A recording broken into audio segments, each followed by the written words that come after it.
Käbän boldy, derdim deňine çeken. Özgelere umydym baglanyp. Ah, durmuş bakarjan ejen däl eken.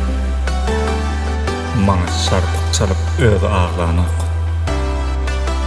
Büdüren çağın daşyndaky dostlarym, gözlerine gözüm dikmän geçendir. Sözlerine kulak salman ýatlaryň, yalňyşlaryň bilen söýjek ejendir.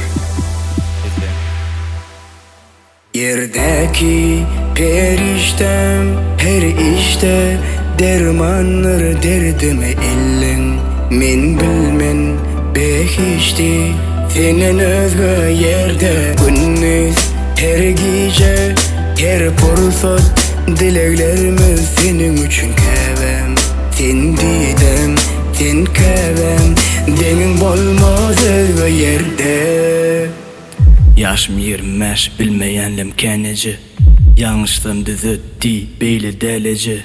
Bu könü panik etti susmu basyayıcı. Sehel günüm ancası seni gözleyeneci.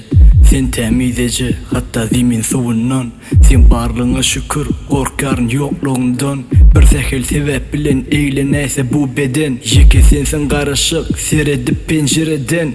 Biz bir jahan keşte, gitmeli irog işte. Diňe şo gitmeklige tapıp bolmaýan yer işte. Ejiler korkar emma men ondan korkmok eje. Erkimde bolsa sanly günümiň bary senki şoň eje. Bu zemin goja, günellerimiz ken.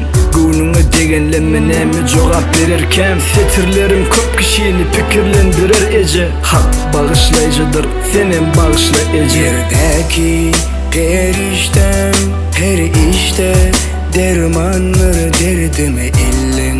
Men bilmen behişti senen özgü yerde. Gündüz her gece her pursat dileklerimiz senin üçün käbem. Sen didem sen käbem deňiň bolmaz özgü yerde.